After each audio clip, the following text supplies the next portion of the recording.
Ils sont plus de 400 militants se réclamant de la NAFA qui sont retournés au CDP. Ça se passe dans l'arrondissement 7 de Ouagadougou où une cérémonie a été organisée pour l'occasion. La loi qui régit la lutte contre la drogue devrait tenir compte de la fragilité des consommateurs qui sont considérés comme des malades par les associations de lutte contre le phénomène. Elle préconise qu'à la place du tout sanction, il soit plutôt instauré un mécanisme de prise en charge sanitaire de ces derniers. Et puis, le portrait de ce 19h30 est consacré à un jeune musicien au parcours singulier. Némi Kéré a enregistré son premier maxi-single derrière le mur de la MACO, la maison d'arrêt et de correction de Ouagadougou. Ça sera pour tout à l'heure. Voilà pour le sommaire de ce 19h30. Mesdames et messieurs, bonsoir et bienvenue. Ravi de vous retrouver pour cette nouvelle semaine d'actualité. Faut-il parler de nomadisme politique ou alors l'expression d'une véritable conviction? En tout cas, les scènes deviennent de plus en plus fréquentes. Des militants qui migrent en masse d'un parti vers un autre parti, le tout parfois scénarisé par des cérémonies grandioses à grand renfort médiatique. C'est ce qui s'est passé hier dans l'arrondissement 7 où plus de 400 militants se réclamant de la NAFA ont annoncé publiquement leur retour au CDP. Abdourazak Traoré. En plein cœur des zones non loties de Tengandogo à Ouagadougou, une population mobilisée ce dimanche 7 octobre. Dans la foule, des habitants qui décrivent la gestion des questions foncières sous le pouvoir actuel. Entre dénonciation des activités des sociétés immobilières et critiques acerbes contre la gouvernance du mouvement du peuple pour le progrès, ils expriment leur soif du changement. Un changement qu'ils sont allés chercher à la nouvelle Alliance du Faso en 2015, en quittant le navire CDP qui tanguait après l'insurrection populaire. Près de 3 ans après, sans apporter la moindre preuve qu'ils sont de la NAFA, au nombre de 426, ils annoncent leur retour au Congrès pour la démocratie et le progrès. Ils sont plutôt nostalgiques de l'époque Blaise Compaoré. Pas en fait de reçu parce qu'on voit que si on a allé soutenir CDP, on voit que le pays va venir même chose comme on était. Nous on veut comme ça aussi. Vraiment je suis très content d'avoir reçu 427 démissionnaires qui étaient au CDP. Aujourd'hui ils ont quitté le CDP pour aller à la NAFA. Et aujourd'hui, ils ont vu qu'il fallait revenir au CDP pour pouvoir être à l'aise. Et puis, que c'est une partie de vérité et qu'on doit vraiment soutenir pour les séances à venir. La nouvelle est bien entendu accueillie favorablement par les membres du bureau politique national de l'ex-parti au pouvoir et qui voient l'avenir en rose avec ce retour de militants. Je pense que c'est volontairement que ces militants ont décidé de rejoindre le CDP. Le CDP n'a pas fait d'action, bien au contraire, ce sont les camarades de la NAFA qui ont jugé bon de revenir à la maison commune qu'est le CDP. Je voudrais rendre grâce à Dieu et dire merci à l'ensemble des camarades, des 427 camarades qui étaient d'abord au CDP, qui sont allés par la suite à la NAFA et qui ont cru bon de revenir au CDP parce que le CDP était un parti de l'avenir. Et dans l'avenir, c'est-à-dire en 2020, le parti de l'EPI et de la DABA compte miner le terrain à l'arrondissement 7 de Ouagadougou, où la mairie est dirigée par l'Union pour le progrès et le changement, malgré la majorité du parti au pouvoir dans ce conseil municipal de la capitale burkinabé. Politique toujours, mais cette fois hors de nos frontières. Au Cameroun, c'est l'heure du dépouillement au lendemain de l'élection présidentielle, mais déjà un candidat revendique la victoire. Maurice Kamto s'est déclaré vainqueur de la présidentielle ce lundi au cours d'une conférence de presse. J'ai reçu du peuple un mandat clair que j'entends défendre jusqu'au bout, a-t-il dit notamment. Il dit aussi tendre la main au président Paul Biya pour la gestion du pays. Nous y reviendrons plus en détail dans nos prochaines éditions. Voilà, retour à Ouagadougou à présent et maintenant on se rend dans l'arrondissement 11 où les populations d'une zone non lotie lancent un cri de cœur installé sur un site administratif. Elles auraient été sommées de quitter les lieux. Leur voix est portée par une association pour la défense du droit au logement qui a interpellé le gouvernement à reconsidérer sa décision. Alfred Thioye. Ce quartier d'habitat spontané situé dans l'arrondissement 11 de la commune de Ouagadougou serait une zone administrative sur laquelle l'État voudrait ériger des bâtiments. Une nouvelle qui hante les nuits des occupants des lieux. L'association Rata Malgré de Yamtenga invite le gouvernement à plus de responsabilités. Nous vivons depuis 20 ans dans une réserve de 53 hectares au centre-ville. Parce que c'est devenu le centre-ville. Parce qu'à gauche, à droite, derrière et puis devant, c'est loti.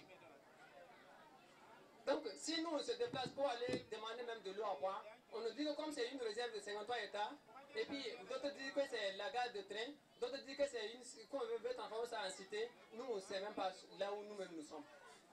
Donc si on parle avec les demandes pour demander même de l'eau à boire, on nous dit comme c'est comme une réserve, il ne peut pas nous donner de l'eau. Donc nous, actuellement ici, c'est la façon dont les femmes ont attaché posé là seulement que les femmes partent des kilomètres pour enlever de l'eau pour que nous on va pouvoir boire l'eau. Installés sur le site depuis plus d'une vingtaine d'années, les populations considèrent Yamtenga comme leur village. L'association invite le gouvernement à reconsidérer ses ambitions. Nous, on ne peut pas forcer l'État de ne pas prendre cette réserve comme réserve d'administration. Mais ce que nous on demande, parce que c'est une demande, ce que nous on demande est que comme eux, ils ne nous ont pas dit que c'est une réserve d'administration, avant que nous on va construire, et puis on a duré ici, ça vaut 20 ans, qu'ils le revoient. Même s'ils veulent prendre cette réserve, qu'on doit avoir des négociations. Que des négociations soient faites. Mais notre ambition est de reborner cette réserve en faveur de la population. L'association Rata Malgré de Yamtenga souhaite également que le passif sur le lotissement soit vidé et que les parcelles soient attribuées. Les soins au lieu de la punition à tout prix, les consommateurs de drogue sont des malades qui ont plutôt besoin d'être pris en charge par des services de santé adaptés. Voilà la plaidoirie de plusieurs associations de lutte contre la drogue qui se sont penchées au cours d'un atelier sur le projet de loi qui devrait régir la lutte contre le phénomène. C'était à Bobo Dioulasso, le reportage de Saïdatou Ouedraogo et Arsène Kanditamde. Selon la loi portant code des drogues au Burkina Faso, sont punis d'un emprisonnement de 2 à 5 ans et d'une amende d'1 à 5 millions de francs CFA les personnes qui emploient ou détiennent des drogues à haut risque à des fins de consommation personnelle. Une sanction jugée trop sévère par certains acteurs de la société civile engagés dans la lutte contre la consommation de drogue au Burkina Faso. Pour eux, les consommateurs de drogue ont plus besoin d'être soignés plutôt que d'être sanctionnés. Quand il y a eu en fait la session extraordinaire des Nations Unies en 2016 sur le sujet, il y a eu des engagements qui tendent en fait à amener les États à rééquilibrer un peu la politique, puisque sanctionner un malade, on ne rend service à personne. Vous avez des personnes, des adolescents, des jeunes qui, du fait d'un certain nombre de fragilités, recourent à la drogue. Donc de ce seul fait-là, nous ne pensons pas qu'il faille les sanctionner. Donc ils ont besoin de soins plus que de sanctions. Réunis en atelier ce 4 octobre, ces acteurs vont faire l'autopsie des lois antidrogue afin de faire des propositions allant dans le sens de la prise en charge médicale des consommateurs de stupéfiants. Du coup, on voudrait que les autorités essaient de reconsidérer cette loi antidrogue et voir dans quelle mesure on peut prendre en compte les aspects de prise en charge, étant donné que les questions de drogue, c'est maintenant une question de santé publique. Et ça, c'est connu au plan international, mondial. Il n'y a pas de raison que le Burkina reste en marge. Donc, on souhaiterait vraiment, à travers cet atelier, interpeller les autorités à nous accompagner, à travailler sur la prévention, la sensibilisation et la réinsertion sociale des usagers de drogue. Étant moi-même quelqu'un qui a consommé la drogue, qui connaît la drogue, et j'étais vraiment bien placé pour dire que la drogue était un vrai danger. Et aujourd'hui, vous n'êtes pas sans savoir que le terrorisme, le grand banditisme, tout ce qui englobe aujourd'hui la sécurité nationale ou la sécurité de l'Afrique de l'Ouest, c'est la drogue. Ce sont au total 40 participants qui prennent part à cet atelier. Au sorti de cette rencontre, les recommandations vont être transmises au président de l'Assemblée nationale et à certains ministères. 20 projets réalisés, une soixantaine d'entreprises accompagnées et consignées, près de 2 milliards de francs CFA mobilisés. Voilà le bilan de l'APME2A, une ONG qui œuvre dans l'appui conseil et la levée de fonds pour la promotion des producteurs agricoles et des artisans. Le bilan a été dressé au cours d'une assemblée générale ce week-end. Abdourazak Traoré pour le compte-rendu. Elle structure des producteurs, développe les outils d'accès au financement, lève des fonds, elle fait de l'appui conseil. Bref, l'essence de l'ONG APME2A est associable à l'épanouissement du monde agricole et artisanal. Notre public cible est constitué de 3 types catégories d'acteurs. Il y a les petits producteurs agricoles qui sont en général issus de l'agriculture, qui pratiquent l'agriculture familiale. Et deuxièmement, nous avons aussi les entreprises qui travaillent avec ces producteurs agricoles que nous structurons autour de ces entreprises. Et la troisième catégorie, c'est un peu les collectivités. Parce que nous travaillons aussi avec les collectivités pour aider à développer le potentiel économique local. Développer le potentiel économique local, cette ambition est mise en œuvre depuis 2005, date à laquelle l'Agence pour la promotion de la petite et moyenne entreprise, agriculture et artisanat, en abrégé APME2A, a été portée sur les fonds baptismaux. Nous avons à notre actif près de 20 projets réalisés, plus de 2 milliards de chiffre d'affaires créés par les entreprises accompagnées et plus d'une soixantaine d'entreprises accompagnées. Et également, nous avons pu accompagner l'expertise des entreprises, surtout dans le domaine agricole, la production, la transformation et surtout la commercialisation. Nous sommes satisfaits en tout cas des résultats auxquels nous sommes parvenus. Des acquis qui sont visibles à travers cette exposition, ces femmes sont bénéficiaires des actions de l'agence. Elles ont été accompagnées dans la transformation des produits agricoles. Les femmes, oui, mais pas que. Les hommes, eux, sont passés maîtres dans la production de plusieurs chaînes de valeur. Oui, voilà, sur toute la chaîne, puisqu'on a reçu d'abord les formations de production. Ensuite, on a reçu les boutures. Il y a eu des accompagnements comme les clôtures pour la protection des plantes. Bon, donc, actuellement, nous sommes un peu à mesure de produire nous-mêmes la moitié des besoins de chaque année. Les avantages, il y en a beaucoup parce que d'abord, le manioc nourrit son homme. Des acquis certes, mais aussi des difficultés qui vont de la méconnaissance de l'ONG en passant par l'insuffisance des ressources personnelles et financières. Des goulots d'étranglement qui sont en passe d'être résolus avec le plan stratégique en cours. Toutes ces questions seront donc discutées à cette Assemblée générale qui regroupe toutes les parties prenantes de l'ONG APME2A. Un exercice qui sonne comme un devoir de reddition de comptes. Place maintenant à la chronique économie de ce journal.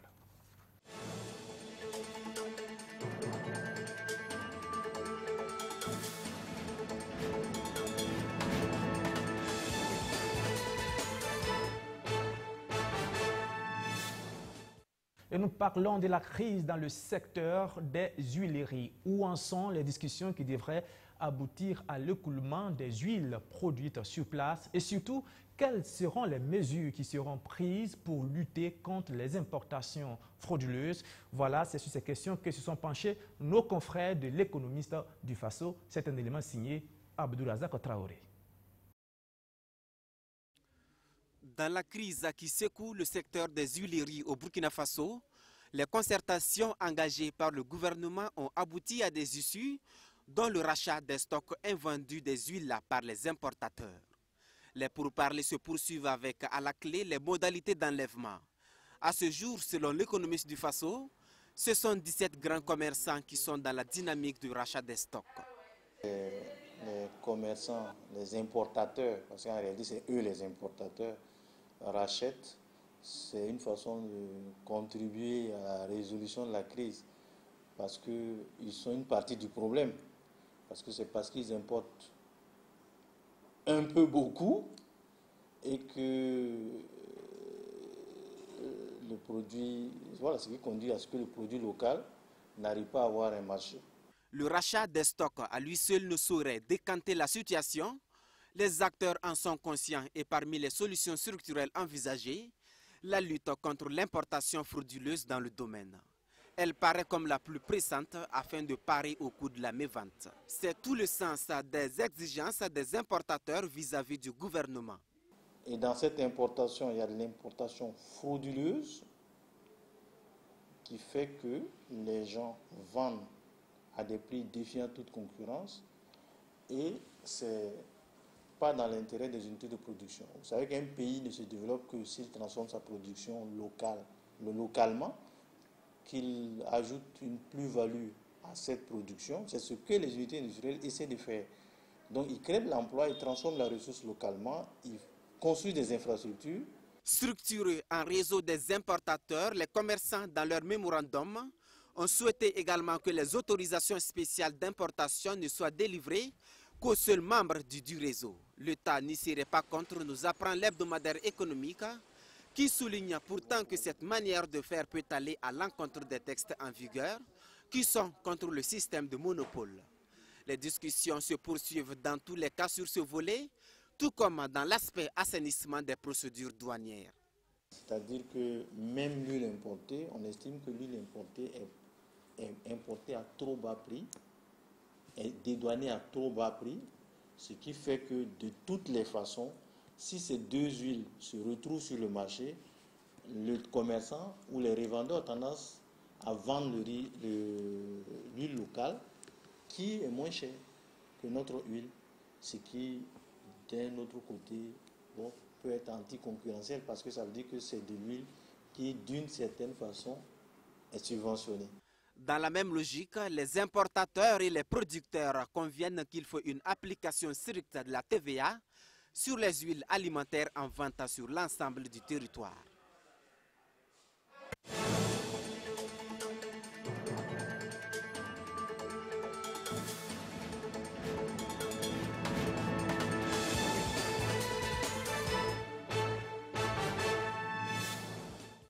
Économie toujours, mais à des milliers de kilomètres de Ouagadougou, aux États-Unis d'Amérique, où a pris fin hier le 3e forum économique de Chicago, avec à la clé plus de 80 milliards de francs CFA de conventions de financement signées entre les hommes d'affaires américains et africains. Reportage, Rémi Lambert-Nébier, notre envoyé spécial à Chicago.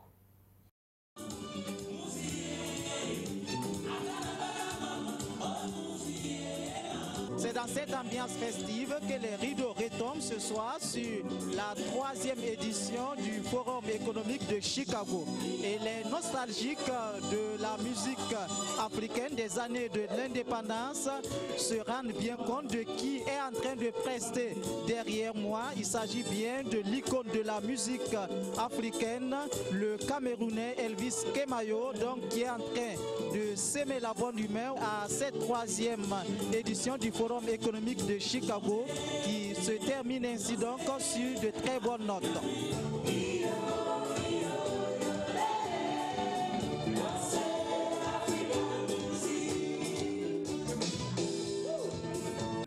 On peut dire que c'est un succès, mais toute œuvre humaine reste à parfaire.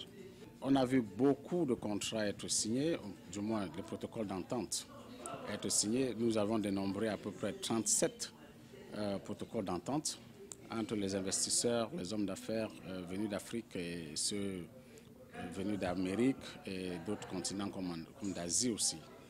Donc pour ça, c'était un succès à ce niveau-là. Bon, beaucoup de choses restent à faire, surtout sur le plan organisationnel. Je voudrais aussi dire que les mentalités ont un peu évolué, ont surtout évolué et nous sommes contents aujourd'hui que le message soit passé et que nos frères africains pour qui nous travaillons jour et nuit, qu'ils puissent comprendre que les réflexes et les mécanismes tels que développés dans nos pays africains ne sont pas forcément les meilleurs en ce qui concerne la recherche de financement, le montage des business plans, ne serait-ce que la négociation même et le comportement quand il s'agit de poursuivre un projet ou bien de le réaliser ou alors de le manager. Donc ce n'était pas évident et petit à petit nous pensons que nous commençons à faire passer le message et de plus en plus ça s'améliore. Les participants ainsi que différents acteurs de la vie économique en Afrique ont été distingués à l'occasion de cette cérémonie de clôture, particulièrement le Larlinaba pour ses efforts dans la promotion de l'agriculture bio. Les portes de cette 3e édition se referment sur un appel lancé aux décideurs africains. Nous demandons aux États concernés, le Burkina, le Mali, le Togo, le Bénin, le Tchad, que les politiques se mettent ensemble pour permettre à ces entrepreneurs-là, ceux qui sont venus à voir que ça soit concret. Pour la 4e édition, ce sera les investisseurs américains de faire le voyage de l'Afrique à l'occasion du Tchad Impact 2019. Le Forum économique de Chicago prend ainsi une autre envergure et est en train d'être progressivement approprié par l'Afrique.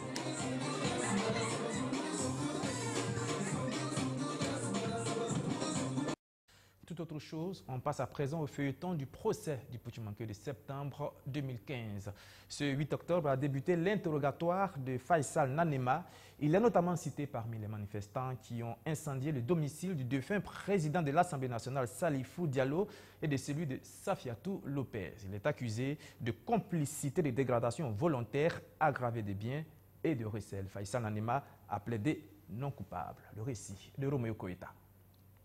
Comme Abdul Karim Baguian, son prédécesseur à la barre, Faisal Nanema est lui aussi fervent militant du CDP, le Congrès pour la démocratie et le progrès.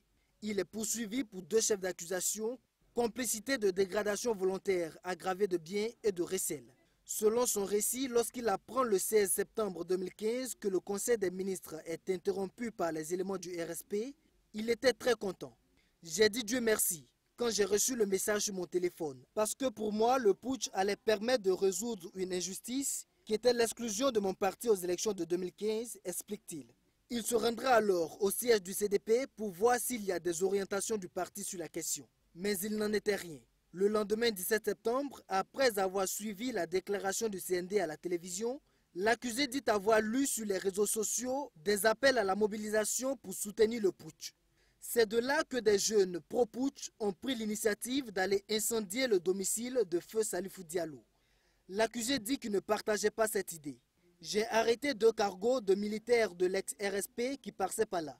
Je leur ai expliqué ce que ces jeunes avaient l'intention de faire et je suis monté dans leur cargo. On s'est rendu au domicile pour empêcher ces manifestants de mettre le feu à la maison, explique Faisal Nanema. Il était donc impossible, selon lui, d'aller mettre le feu à l'appartement d'une personne avec qui il était le 13 septembre, 3 jours avant le putsch. Mais cela importe peu selon le parquet, qui considère qu'il est coupable au même titre que ceux qui ont incendié la maison pour avoir appelé des jeunes à se mobiliser au rond-point des Martyrs pour soutenir le putsch. L'autre fait qui lui est reproché, c'est d'avoir recelé du matériel en provenance de la maison de feu Salifou Diallo. Le militant du CDP dit les avoir achetés au niveau du rond-point des Martyrs le 18 septembre, tout en ignorant que le matériel appartenait à celui qu'il appelle son mentor politique. Le vendeur m'a dit que c'était des articles France au revoir, explique l'auditionné. Il s'agissait d'un fer à repasser, d'un sac à main et d'une statuette. Ces objets ont été retrouvés lors de la perquisition de sa chambre d'hôtel par la gendarmerie. Lui-même a été mis aux arrêts le 20 septembre. Vers la fin de son audition, l'inculpé fait une révélation fracassante lorsque le ministère public lui lit une déclaration de Dassami, un autre accusé, qui dit l'avoir aperçu en train de rouer de coups le garde-corps de Roch-Marc Christian Kaboré, président du MPP au moment des faits. Comme pour se venger, Faisal Nanema est lui aussi allé de ses révélations. Si Dassami dit qu'il m'a vu, c'est que c'est lui aussi qui sillonnait les rues de Ouagadougou pour s'aimer la terreur. Des déclarations qui ont poussé son avocat, maître Armand Sampébré, à vouloir se déporter, puisqu'il est aussi conseil de Dassami. Il estime qu'il y a là un conflit d'intérêts parce qu'il ne peut pas défendre 2 clients qui s'accusent mutuellement. Il a été donc référé au bâtonnier qui décidera de la suite. Demain mardi 9 octobre, ce sera au tour du journaliste Adama Ouedraogo Didamis de passer à la barre. Il est accusé de complicité d'attentat à la sûreté de l'État, de meurtre et coups et blessures volontaires. Et pour terminer le parcours singulier de cet artiste musicien burkinabé, Il a été repéré par un producteur alors qu'il était encore en prison. Et c'est derrière les murs de la maison d'arrêt de correction de Ouagadougou qu'il va enregistrer son premier maxi-single. Aujourd'hui, il bénéficie d'une liberté provisoire et il poursuit son aventure musicale. C'est un portrait signé Rémi Lambert Nébier, Némi Kéré, l'artiste musicien qui revient des fonds de la prison.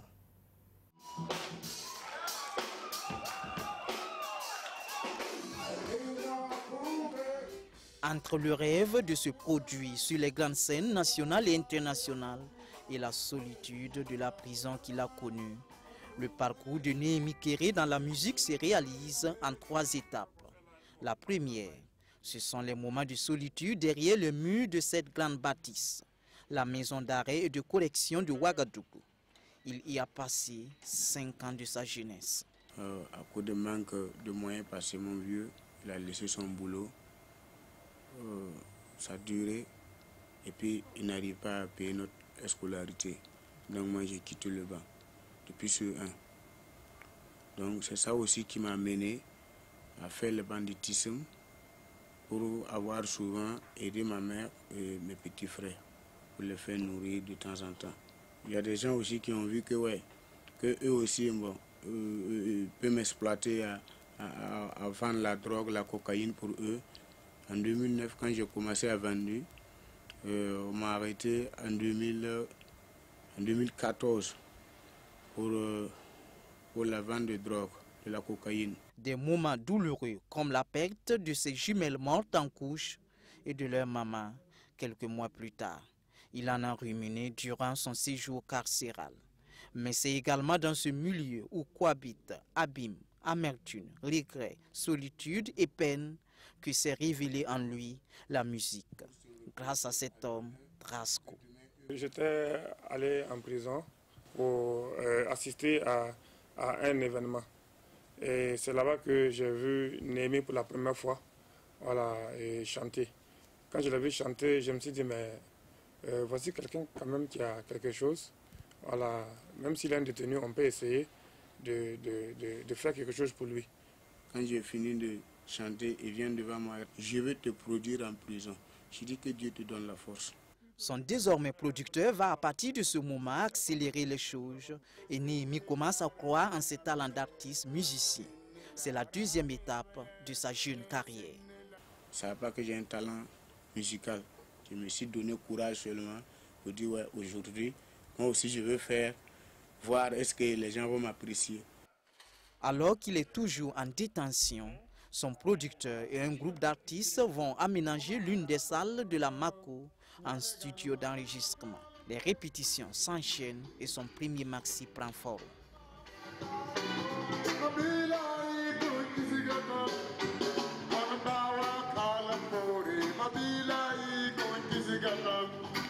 Ce premier maxi connaîtra même la participation de l'un des rappeurs burkinabés le plus connu sur la scène internationale, Joey le Soldat. Voilà, des villes et tout, c'est une musique qui a beaucoup d'importance dans le social. Et si ça peut permettre à ces jeunes d'avoir une carrière dans la musique et de quitter le milieu des barreaux, moi ça me fait plaisir.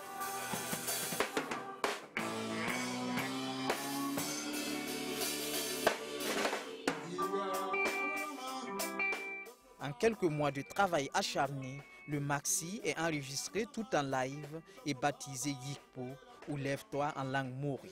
Il est composé de 4 titres.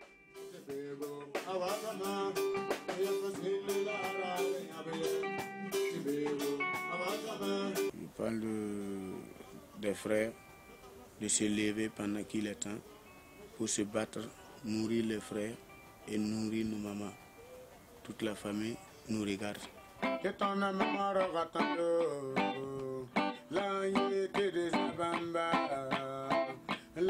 Grâce à la musique, Némi Kéré jouit d'une liberté provisoire depuis le mois de juin 2018.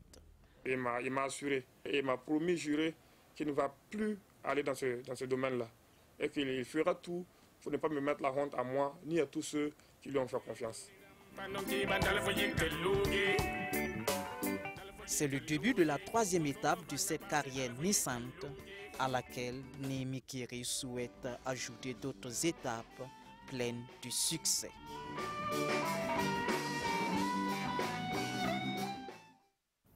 Voilà, c'est la fin de ce journal. Merci de l'avoir suivi, mais restez sur la chaîne BF1 tout à l'heure à 20h15. Ça sera le journal en langue morée avec Rianata Wina. Et puis à 21h, le Sport Time qui vous sera présenté par le grand, l'immense John William Somda. Quant à moi, je vous retrouve demain à la même heure, 19h30, pour une autre session d'actualité. Merci de votre fidélité.